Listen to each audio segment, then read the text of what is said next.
D'obtenir le label Élite, c'est une grosse reconnaissance pour notre club, l'AS Saint-Priest, puisque nous travaillons depuis 6 ans dessus. Nous avons eu le label Excellence et aujourd'hui enfin le label Élite.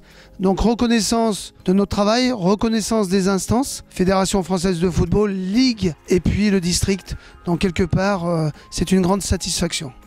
Donc la réception de ce label est pour nous quelque chose de très important. La première satisfaction, c'est bien entendu d'être fier du travail accompli par l'ensemble des membres du club. Et je dirais, en étant peut-être un petit peu présomptueux, que l'obtenir là, à ce niveau, c'est une juste récompense.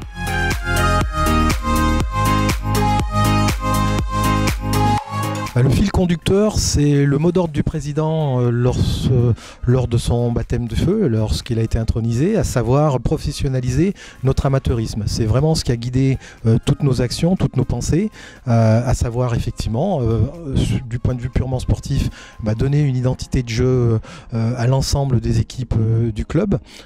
Donc un projet de jeu a été défini cette année et il est décliné dans toutes nos catégories avec des exigences plus ou moins fortes selon l'âge bien sûr et les catégories des joueurs.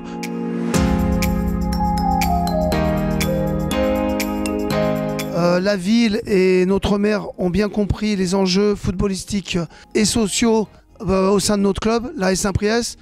Nous faisons bien sûr du football, mais nous avons un lien social très fort au sein de l'AS Saint-Priest et de la ville de Saint-Priest. Et à ce titre, je voudrais remercier nos élus, monsieur le maire, l'adjoint au sport, qui mettent tout en place pour que nous fonctionnions au mieux.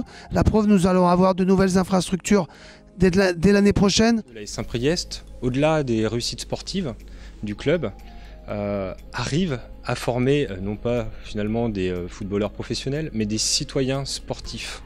Et ça, c'est quelque chose qui va être utile à tous les jeunes qui arrivent chez nous à l'école de foot, qui font la préfo, la formation. Ça va leur servir toute leur vie.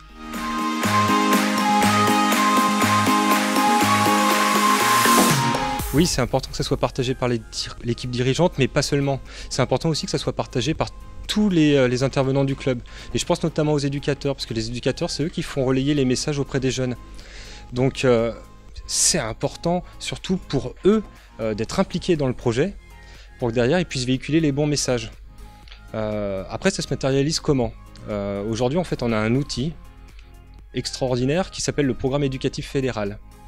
Et donc, dans ce programme éducatif fédéral, il y a 6 thèmes à aborder à l'intérieur du club. Et chaque thème est abordé de manière ponctuelle par les éducateurs auprès de leurs équipes. Ça permet de faire passer des messages qui sont parfois anodins, mais très importants.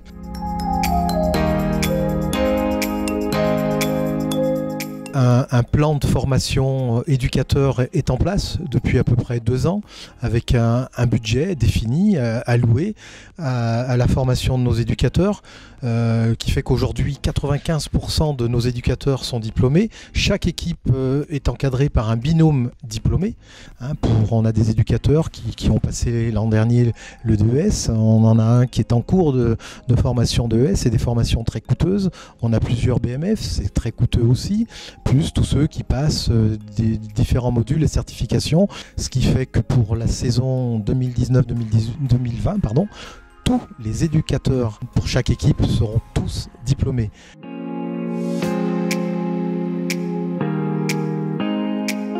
La création de la section féminine à l'AS Saint-Priest est en plein développement. Donc aujourd'hui, nous avons 52 jeunes filles qui évoluent à l'AS Saint-Priest avec les U13, les U15, les U18. Donc le projet maintenant, c'est dès la saison prochaine, c'est d'ouvrir une équipe senior. Et là, nos ambitions seront très vite très fortes puisque l'objectif, ce sera d'obtenir le label or. Aujourd'hui, nous venons d'obtenir le label argent. Donc maintenant, on ne va pas stagner, on va continuer à aller de l'avant pour aller chercher le label or. Les féminines ont une part qui est essentielle dans le message qu'on veut relayer au niveau de la diversité et de l'acceptation de l'autre. Je pense que c'est important de mettre en place de la mixité dans le football. Et aujourd'hui, on est ravis de voir en fait que tout le monde arrive à cohabiter ensemble, alors que parfois on doit partager des lieux communs. Je pense notamment aux vestiaires. où il peut y avoir une promixité qui peut être parfois pénalisante, je pense, pour les féminines. Et c'est là où c'est important aussi au niveau du club de rappeler quelles sont les règles de respect de l'autre et que le vivre ensemble prenne le dessus dans l'intérêt de tous.